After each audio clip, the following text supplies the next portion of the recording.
70 वर्षाचं स्वातंत्र्य आता संपलेलं आहे आणि आता देशातली लोकशाही संपवून आम्ही बेबंदशाहीला सुरुवात केलेली आहे। आजपर्यंत आपण अनेक उदाहरणं पाहिलेली आहेत की जिथे सरकारची दादागिरी चाललेली आहे।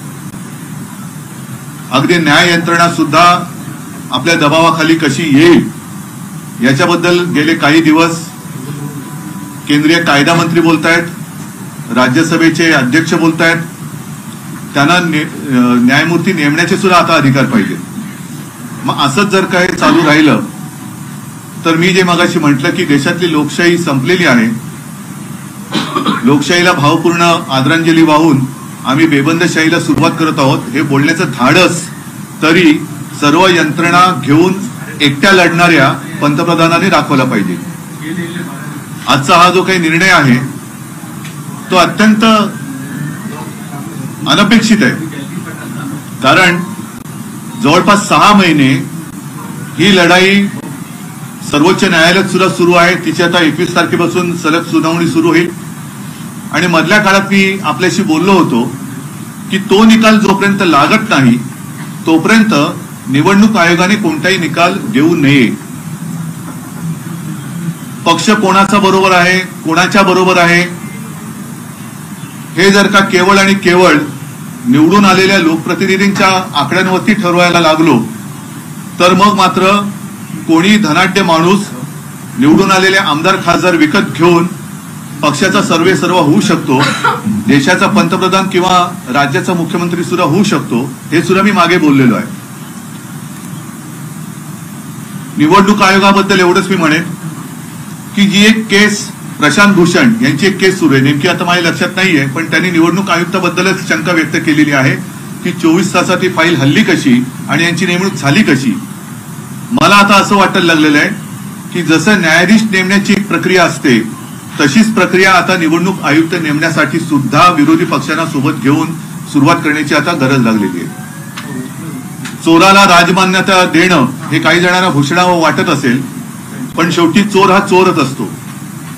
आज जी दयनीय अवस्था आमच्यातल्या गद्दारांची झालेली आहे, मिंदे गटाची आणि त्यांना मांडीवर घेतलेल्या जगातल्या सगळ्यात मोठ्या पक्षाची जी एक दयनीय अवस्था झालेली आहे, त्यांना स्वतः लढण्याची हिंमत नाहीये।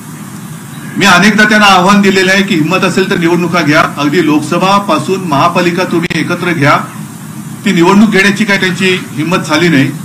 आता मला अशी शक्यता वाटायला लागलेली आहे की ज्या पद्धतीने त्यांनी धनुष्यबाण आणि शिवसेना हे मिंदे गटाला दिलेलं आहे, म्हणजेच असं की कदाचित येत्या महिन्या 2 महिन्यामध्ये निवडणुका सुद्धा जाहीर होऊ शकतील महापालिकेच्या, कारण त्यांना कोणत्याही परिस्थितीत मुंबई महापालिका जिंकायचे, मुंबईच्या हातामध्ये भिकेचा कटोरा देऊन दिल्लीश्वरांच्या दारात उभी करायचे, ते जे काही त्यांचं स्वप्न आहे ते स्वप्न धनुष्यबाण त्यांना देऊन ते साकार करण्याचा प्रयत्न कदाचित करतील।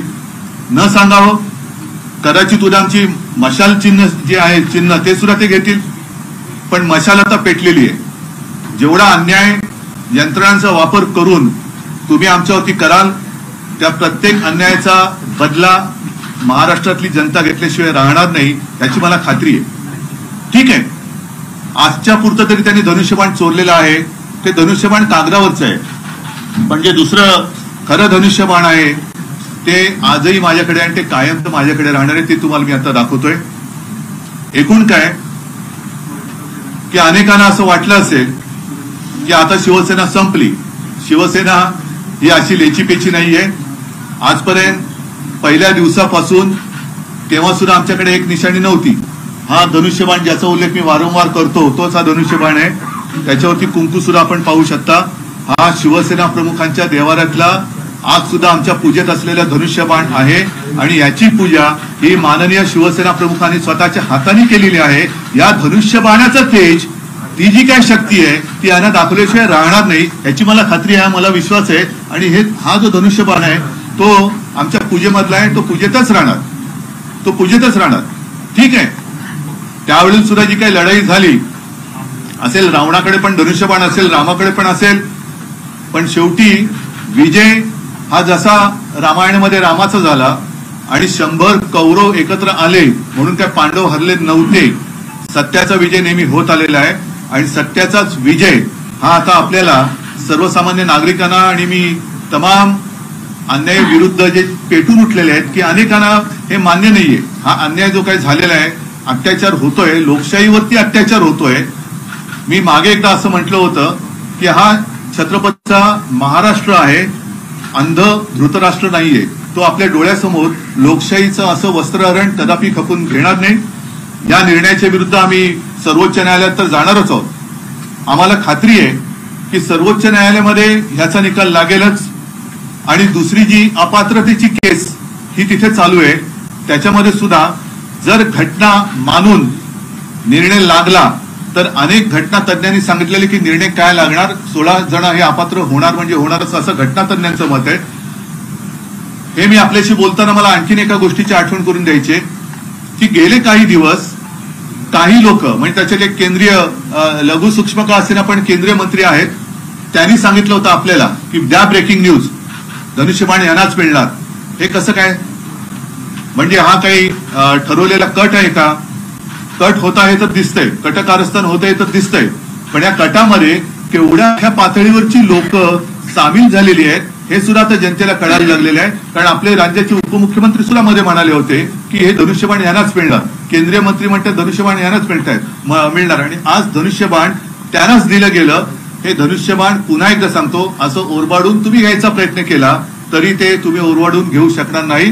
कारण हे शिवसेनेचं धनुष्यबाण शिवसेना प्रमुखांच्या पूजेतलं आहे.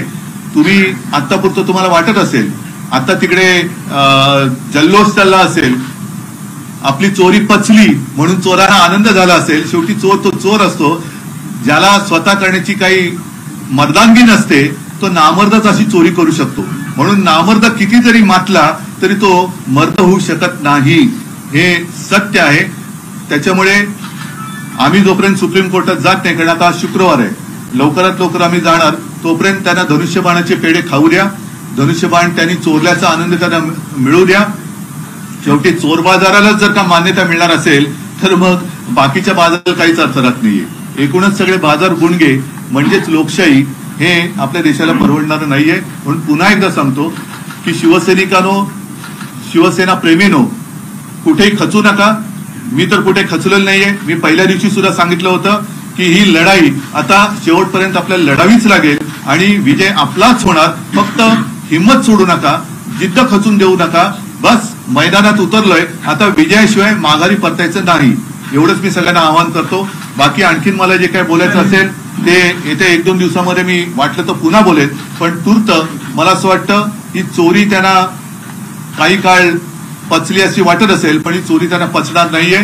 परत सांगतो की त्यांना शिवसेना प्रमुखांचा फोटो चोरावा लागतोय, त्यांना शिवसेना हे नाव चोरावं लागलंय, त्यांना शिवसेनेचं धनुष्यबाण चोरावं लागलेलं आहे. असे चोर कधीही मर्दानगी गाजू शकत नाहीत. म्हणून हे नामर्दानो, तुम्हाला ही चोरी पचली अशी वाटत असेल तरी ती तशी पचणारी नाही, एवढं लक्षात ठेवा. आणि जनता याचा पुरेपूर बदला कोणत्याही येणाऱ्या निवडणुकीत घेतल्याशिवाय राहणार नाही.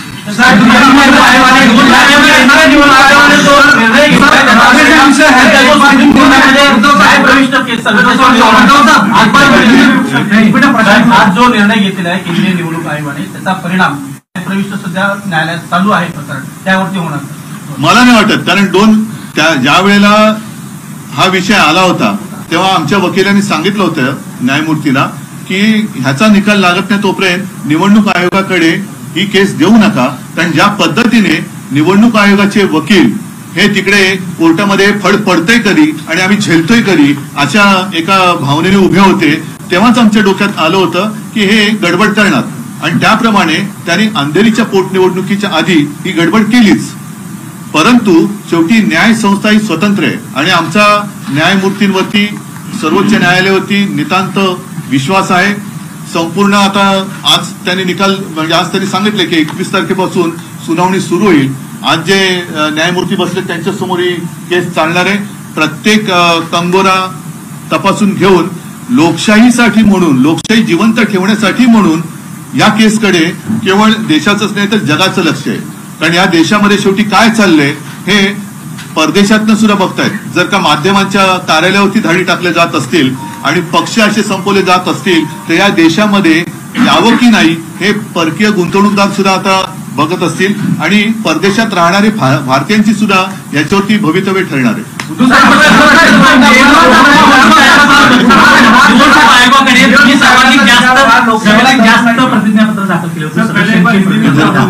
आता हा महत्वाचा मुद्दा तुम्ही आता हा अत्यंत महत्वाचा मुद्दा आहे. हा मुद्दा माझ्याकडनं सुटला होता, तुम्हाला मी खास आभार मानतो.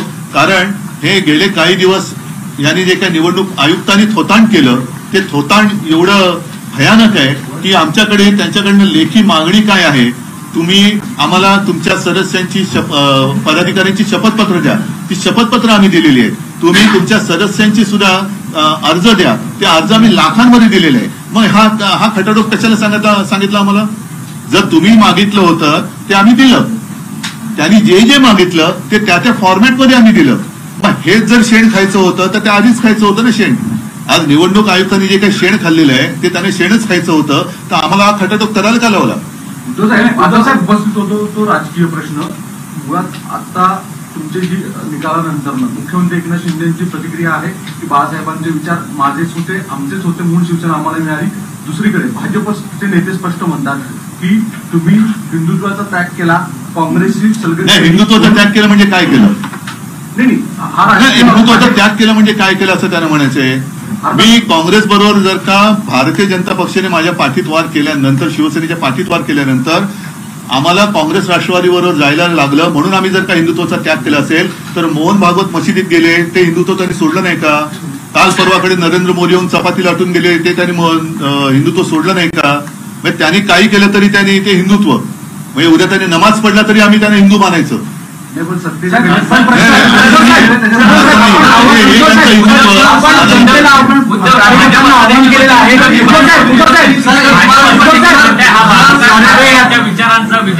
बाळासाहेब ठाकरेंचा विजय हा बाळासाहेब ठाकरेंचे विचार त्यांना कधी कळलेच नाही. कारण बाळासाहेब ठाकरेंनी कधी कोणाचे गुलाम व्हा हा विचार कधीच दिला नव्हता.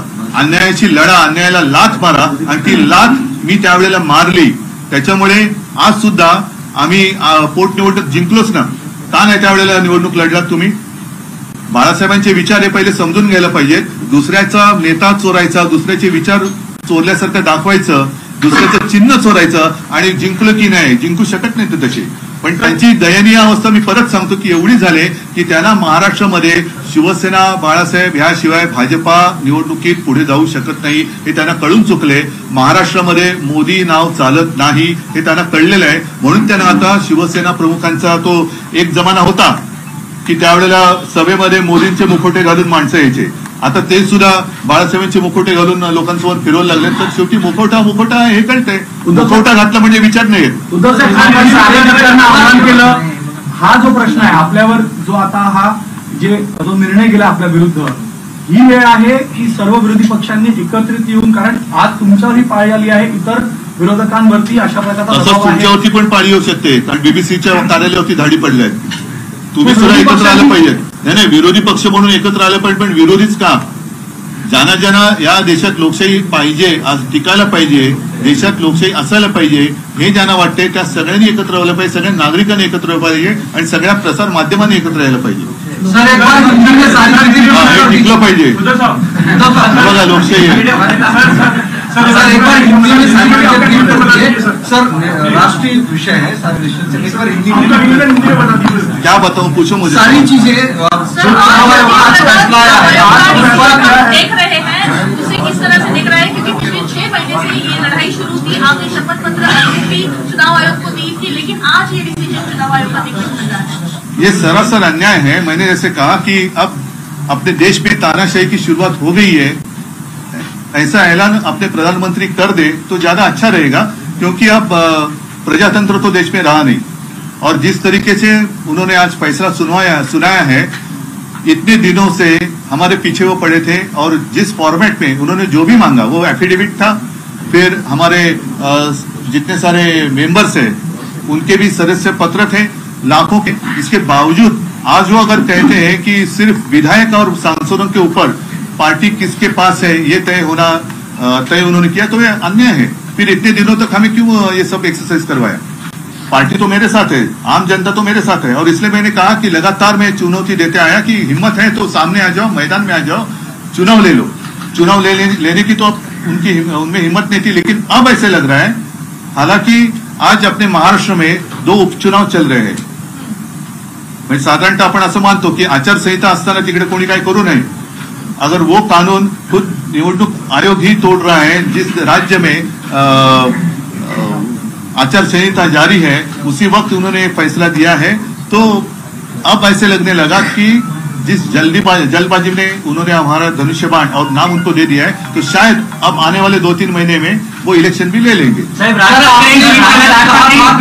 आपने कहा था कि लाल किले से प्रधानमंत्री को ऐलान करना चाहिए. अगर देखो, हम तो कहते कि अब तो वो तो कहते कि पहले कांग्रेस ने भी सरकार गिराई थी, उन्होंने भी, अगर उन्होंने ऐसे किया था तो इसलिए तो अब तो लोगों ने चुन कर लाया ना वहां पर. अगर कांग्रेस ने उस वक्त इमरजेंसी लागू की थी तो आप भी इमरजेंसी लागू करना चाहते हैं, लेकिन उस वक्त इंदिरा जी में इतनी एक हिम्मत थी कि हाँ भाई इमरजेंसी देश में डिक्लेयर कर रही हूँ, उन्होंने डिक्लेयर किया था. ये तो इनमें हिम्मत नहीं है. चुनाव आयोग निष्पक्ष नहीं है, ये फैसला सुना है, क्या आप इस फैसले को सर्वोच्च न्यायालय में चुनौती? बिल्कुल हम चुनौती देंगे. आपको अभी भी निष्पक्ष लग रहा है? बिल्कुल लग रहा है, और हमारा मानना है कि वो अभी आखिरी एक उम्मीद है. देश की जो कोर्ट है, देश का सर्वोच्च कोर्ट है, वो आखिरी उम्मीद रही है कि ये प्रजातंत्र देश में जिंदा रहे या मर जाए. इलेक्शन कमिश्नर की नए सिस्टम की जरूरत है. बाळासाहेब ठाकरेंच्या भाषणाचा एक व्हिडिओ ट्वीट केलाय. सर, इलेक्शन कमिश्नर की नियुक्ति को लेकर जिस तरह से न्यायाधीशों की नियुक्ति हुई उस तरह का एक पैनल होना चाहिए. पैनल होना चाहिए, क्योंकि ये तो सरासर दिख रहा है कि उनका गुलाम है. ये इलेक्शन कमिश्नर है और उनके खिलाफ प्रशांत भूषण जी केस भी लड़ रहे हैं. उन्होंने सब वो मुद्दे दिए हैं कि कैसे 24 घंटों में उनकी फाइल हिली, कैसे क्या हुआ. तो जिस तरीके से अब वो न्याय व्यवस्था भी अपने अमल के नीचे लेना चाहते हैं. सर, भाजपा के लोग कह रहे हैं कि ये बाला साहब ठाकरे के विचारों की जीत है कि भाजपा के कौन से लोग? क्योंकि भाजपा के असली लोग जो है, भाजपा के असली लोग है दिखाई नहीं दे रहे, सब बाजारू लोग वहां है और वही ज्यादा भगते हैं. सर,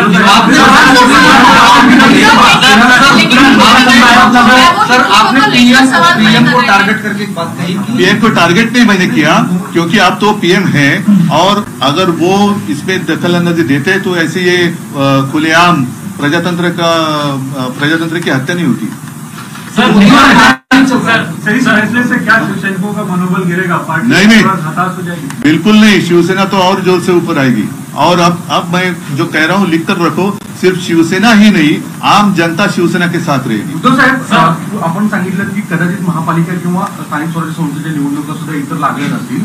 अशा परिस्थितीमध्ये तुमच्याकडे धनुष्यबाण नाही, या पक्षातले निम्मे आमदार गेलेले आहेत, खासदार गेलेले आहेत. अशा परिस्थितीमध्ये पुढे निकाल काय लागतील असं वाटतं? पुढे एक तर आम्ही मध्ये 1 मिनिट, हीच परिस्थिती होती जेव्हा अंधेरीची पोटनिवडणूक झाली, तेव्हाही माझ्याकडे धनुष्यबाण नव्हतं. तेव्हा सुद्धा गद्दारी केलेलीच होती. तरी सुद्धा ज्या वेळेला सार्वत्रिक निवडणूक जेवढं मतदान झालं होतं त्याच्याहून जास्त मतदान पोटनिवडणुकीत झाले, मशाल चिन्हावरती झाले. आता तर मला असं वाटतं की जेवढ्या नीचपणाने हे खेळतायत, कदाचित उद्या आमची मशाल सुद्धा काढून घेतील. हे फायदा तुम्ही रेकॉर्ड करून ठेवा. कदाचित उद्या हे केंद्र सरकारचे गुलाम जे तिकडे आयुक्त बसलेले आहेत, हे उद्या आमची मशाल पण काढून घेतील, आणि त्याची आम्ही सगळ्यांनी तयारी ठेवली पाहिजे की मशालीची धग काय असते यानं दाखवायला लागेल. सर, सीएम आवास से लेकर जगह जगह पर सेलिब्रेशन हो रहा है. करने दो ना, एक दिन तो चोरों को जश्न मनाने दो. सिर्फ उनको इतना ध्यान में रखना चाहिए कि ये चोरी है, अपना खुद का बनाया हुआ कुछ नहीं है. वो बाला साहब को चुराना चाहते हैं, धनुष्यबाण को चुराना चाहते हैं, तो चोरी भी क्या मर्दानगी. महाराष्ट्राच्या दौऱ्यावर आहेत, त्याच दरम्यान हा निकाल येतो. काय तुम्हाला वाटतं, म्हणजे अमित शहा आता काय सगळे जर का वरपासून खालपर्यंत मिळालेले असतील आणि सगळ्यांनी जर का हातात हात घालून, मला फक्त एवढंच म्हणायचंय की आपल्या देशातला जो एक लोकशाही म्हणून विषय आहे तो आपण आपल्या डोळ्यादेखत संपवताना गपचूपपणे पागणार आहोत का, हा मुद्दा केवळ महाराष्ट्रातल्या नव्हे तर देशातल्या जनतेने विचार केला पाहिजे. आणि त्यावेळेला जशी त्या वेळेला इंदिरा गांधींना देशाने नाही म्हटलं तरी शिक्षा दिली होती, इंदिरा गांधींचा पराभव केला होता, त्यांना पर्याय कोण हा विचार न करता त्यांना हरवलं होतं. तसाच विचार करण्याची आता वेळ आलेली आहे की पर्याय कोणी असेल, पण हे जुलमी अत्याचारी नको, हा विचार आता देशातल्या प्रत्येकाने केला पाहिजे. सर, आपने मराठी में कहा बाला साहब धनुष्यबाण का निशान दिया, आपने बाला साहब उसकी चर्चा करते थे, आज भी हम भी करते हैं। हाँ सर, उसी को थोड़ा सा हिंदी में आप एक्सप्लेन कर दीजिए। एक चीज दूसरी, जो एक केंद्रीय मंत्री ने कहा था कि धनुष बाण इनको दे दो, उसको लेकर आपने आरोप लगाया। इन दोनों ही सवालों का हिंदी में जवाब। अभी अभी आपने जो सवाल पूछे उसमें उत्तर आ ही गए ना। धनुष्य बाण तो मैंने पहले दिखाया आपको, वो वही धनुष्य बाण है जिसकी पूजा आज भी होती है और जिसकी पूजा बाला साहब अपने हाथों से करते थे। तो इन्होंने भले कागज पे धनुष्य बाण चुराया होगा, लेकिन असली धनुष्य बाण मेरे पास है। और उस धनुष्य बाण की ताकत जिसकी पूजा बाला साहब ने की है, वो जो उसमें शक्ति है, वो शक्ति की ताकत इनको दिखेगी। महाराष्ट्र में क्यों नहीं चलता? आपने कहा कि मोदी का चेहरा महाराष्ट्र में नहीं चलता। वो पता चला उनको, पता चला मोदी का चेहरा महाराष्ट्र में नहीं था, इसलिए अब बाला साहब तो अब नकाब पहन के वो सारे भाजपाई मैदान में उतरना चाहते हैं। बाला साहब नाम ही चल रहा है, धनुष्य बाण चलता है, शिवसेना चलता है, भाजपा की जादू नहीं चल रही है। जो पिछले चुनाव हो गए 5, उनमें से कितना भाजप सिर्फ एक जीत गई पदवीधर मध्ये, आणि तो सुद्धा उमेदवार आमचाच चोरलेला। म्हणजे उमेदवार भी उनको चोरी करना पड़ता है। सर्वोच्च न्यायालयामध्ये देखील उद्धव साहेब एक मोठं आव्हान असणार आहे, कारण आजही 7 जजेसच्या कॉन्स्टिट्यूशन बेंचकडे हे प्रकरण वर्ग करण्यासाठी एक रिमार्क पास केले गेलेला आहे की 21 फेब्रुवारीला आम्ही विचार करू, तोपर्यंत आमच्याकडे तो आव्हान, त्याला तुम्ही कसं? आव्हान काय, जो असं शेवटी जर 5 न्यायमूर्ती त्यांच्या यांनी न्याय देऊ शकत असतील तर आम्हाला काही अडचण नाहीये। त्यांनी आमचं म्हणणं एवढंच आहे की जसं आता निवडणूक आयोगाने एक खेळ केला की त्यांनी प्रतिज्ञापत्र आमच्याकडनं घेतली, त्यांनी सदस्यपत्र आमच्याकडनं घेतली आणि वरकरणी सगळं आम्ही खूप खोलात जातो असं दाखवून, मी मगाशी म्हटलं ते परत सांगतो की शेण खायचं ते खाल्लंच।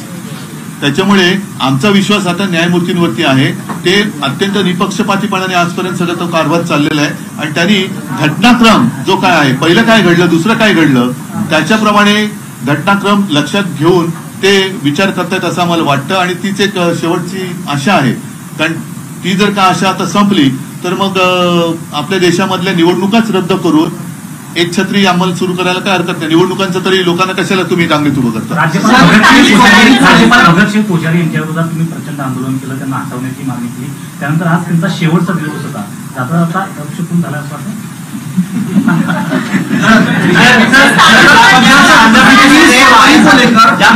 आंध्र प्रदेशमध्ये वायएसआर काँग्रेसने बाउन्स बॅक केलं जगनमोहन रेड्डीने, त्या पद्धतीनं आता होणार ना, होणार, नक्कीच होणार, नक्कीच होणार। म्हणून मी सांगितलं ना की तुम्हाला लक्षात असेल की जेवढे शिवसैनिक मला भेटतात त्यांना मी सांगितलं की मी 19 जून 1966च्या मानसिकतेत आहेत। ज्या वेळेला शिवसेना प्रमुखांनी शिवसेनेची सुरुवात केली तेव्हा तर आमदार खासदार काही नगरसेवक पण नव्हते, पण त्याच्यानंतरच्या निवडणुकीपासून जो शिवसेनेचा इतिहास आहे तो बघता तुम्ही। अनेकांना शिवसेनेने मोठं केलं। आता काय झालेलं आहे, शिवसेना प्रमुखांनी आणि शिवसेनेने जेवढं काही देता येणं शक्य होतं ते देण्याचा प्रयत्न केला, पण ही जी माणसं ज्यांनी सगळं काही घेतलं त्यांनी सगळं घेण्याचं काम केलं, पण मनाचा मोठेपणा त्यांच्यात आलाच नाही, कारण मनाचा मोठेपणा हा देता येत नाही। सर 21 फरवरी को लेकर कितना आशान्वित है और 21 फरवरी को जो फैसला आने वाला है? 21 फरवरी को फैसला नहीं आने वाला। चला कैसे गया? अब तो हम जाएंगे ना कोर्ट में, अदालत है ना। संस्थांच्या निवडणुका आता लवकर जाहीर होतील असं वाटतं का? हो, नक्की वाटतं, कारण त्याच्यासाठी त्यांनी हा निकाल ठरवून दिलेला आहे आणि ठरवून निकाल दिल्यानंतर अगदी 2-5 दिवसामध्ये जर का 227 236चा निकाल लागून सुद्धा निवडणुका महापालिकेच्या लागल्या तरी मला नवल नाही वाटतं। तुम्ही कसं सामोरे जाणार? आम्ही मर्दासारखे सामोरे जाणार। सर निवडणूक आने वाला समय सर किस तरह से आप अपनी लड़ाई लड़ेंगे, क्योंकि बहुत सारे नेता जो छोड़कर गए कहीं ना कहीं उनकी भी नेता गए, लेकिन जिन्होंने उनको नेता बनाया वो मेरे साथ है। आम शिवसैनिक और आम जनता मेरे साथ है। तो नेता चले गए होंगे, जिन्होंने उनको नेता बनाया, वैसे नेता बनाने वाली शक्ती मेरे पास है। सर निवडणूक आयोग असं देखील म्हणताय तुम्ही छुप्या पद्धतीने घटनेमध्ये बदल केलेला आहे, ते राजकीय पक्षाला साजिश आहे। काय छुप्या पद्धतीने? अनिल जेव्हा दिलं तेव्हा का नाही बोलले? जेव्हा आम्ही याच्याबद्दलचे सगळे एव्हिडन्सेस सीडी सुद्धा इलेक्शन कमिशनला दिलेली आहे, कशी निवडणूक प्रक्रिया पार पडली तुम्हाला सुद्धा मीडियाला देतो, तुम्ही दाखवा। ते असं म्हणतात की 2018 नंतर तुम्ही बदललेली घटना त्यांच्यापर्यंत दिलीच नाही। 2018 पर्यंत प्रश्न तो नाहीये, प्रश्न एवढाच आहे की मध्ये तुम्ही जे आम्हाला सगळी मगजमारी करायला लावली ती करायला का लावली? सदस्य संख्या दाखवायला का लावली? प्रतिज्ञापत्र द्यायला का लावली? मग तुम्ही त्याच वेळेला जर का तुमचं ठरलेलं होतं तर ही मेहनत आम्हाला करायला का लावली? तुम्ही तेव्हाच उडून टाकायला पाहिजे होतं पहिल्या दिवशी। तुम्ही आता कारण शोधलं, कारण आम्ही भारी पडलो त्यांना, सदस्य संख्येमध्ये भारी पडलो, प्रतिज्ञापत्रामध्ये भारी पडलोय, तर ते वजन त्यांना पेलवलं नाही म्हणून हे फालतू काहीतरी कारण त्यांनी सांगितले. सर 1999 चा दाखला देत आहेत की दिवंगत बाळासाहेब ठाकरे यांनी असा प्रयत्न केला होता, त्यावेळी रिजेक्शन झालेलं होतं. 2018 पुनरावृत्ती करण्यात आली असं आयोगाचं म्हणणं आहे की अशा प्रकारच्या घटनेमध्ये बदल करण्याचा प्रयत्न केला होता. हा आयोगाचा दावा कितपत काय मला कळलं नाही. अशाच प्रकारे पक्षप्रमुखाची संकल्पना बदलण्याचं काम 1999 साली करण्यात आलं होतं असं आयोगाने आहे आणि 2018 सुद्धा तो पुन्हा एंट्री देण्याचा प्रयत्न. 1999ची घटना ते मान्य करत आहेत, ती बाळासाहेबांची घटना म्हणून ते करत आहेत. 1999 नंतर ज्या ज्या वेळेला 5-5 वर्षांनी पक्षांतर्गत निवडणुका झाल्या त्यावेळेला पक्षांमध्ये बऱ्याचदा तिथं एखादं पद निर्माण करायचं असेल किंवा काहींना उपनेते करायचे असतील, काहींना नेते करायचे असतील तर त्या अमेंडमेंट्स करायला लागतात. त्या अमेंडमेंट्स त्या घटनेमध्ये एम्बेड होतात आणि ते नवीन सुधारलेली अमेंडेड घटना ही इलेक्शन कमिशनला दर 5 वर्षांनी जाते. त्याच्याबरोबर सीडी जाते, सगळ्याचा रेकॉर्ड आमच्या जवळ आहे, एक्नॉलेजमेंट त्यांनी दिलेले आहेत आणि त्याला जर आता हे बोलत असतील तर मग तुम्ही हे पक्षाचे एवढे प्रतिनिधी आहात, पक्षाचे एवढे पदाधिकारी आहेत, त्यांची एफिडेव्हिट द्या, त्यांचं सगळं तुमचं त्यांना पाहिजे त्या विहित नमुन्यांमध्ये द्या, हे वगैरे त्याच्यामध्ये पत्र आहेत त्यांचे. एक मिनिट ही आमची काय घरची रद्दी नव्हती नेऊन दिली त्यांना आणि आता ते रद्दीमध्ये विकणार का आमची शपथपत्र आणि सदस्यांची आहे की तेवढंच निवडणूक आयोगाला कमाई होईल? कारण लाखाच्या संख्येमध्ये आम्ही दिलेली आहे, ती काय रद्दी नाही दिलेली. आपल्याकडे एकच आहे की शिवसेना भवन ही इमारत आपल्याकडे आहे, उद्या जर तिच्यावरती दावा केला तर असं काय प्रयत्न अशी भीती तुम्हाला मशाल चिन्ह काढून त्या पद्धतीने चाललेला आहे. तो हलकटपणा बघितल्यानंतर धनुष्यबाण उद्या मशाल काढून घेतील, मशाल काढून घेतील आणि निवडणुका लावतील. ज्या समता पार्टीनं निवडणूक आयोगामध्ये मशाल चिन्हावरती दावा केलेला होता तीच समता पार्टी मशाल चिन्हावरती पुन्हा दावा करण्यासाठी सुप्रीम कोर्टात जाणार त्याचं कट आहे. म्हणून मी तुम्हाला काय म्हटलं, काय वाटेल ते करतील ते, पण ती येईल त्या लोकशाहीच्या नेताओं की कोई बात हुई सचले गाने के बाद से कांग्रेस से बात की आपसे? पहले आपसे बात करो सर. आम्ही प्रतिक्रिया जाणून घेत होता. प्रचंड रोष आहे शिवसेनेचा, तेच माझं म्हणणं आहे. तुम्ही सर्वसामान्य शिवसैनिकांशी संवाद साधण्यासाठी एखादी सभा किंवा एखादी बैठक घेऊ ना आज पहिलं म्हणून मी तातडीने तुमच्या माध्यमातून मी माझ्या शिवसैनिकांशी बोलतोय, माझ्या भावना त्यांच्याबरोबर मी शेअर करतोय आणि महाराष्ट्रातली जनता ही खूप जागरूक आहे, खूप संवेदनशील आहे आणि त्या जनतेला हे पटणारं नाहीये. शेवटी अन्यायाविरुद्ध लढणारा हा महाराष्ट्र आहे आणि अन्यायाविरुद्ध लढण्यामध्ये महाराष्ट्र अग्रेसर राहिलेला आहे, तो याही वेळेला राहील.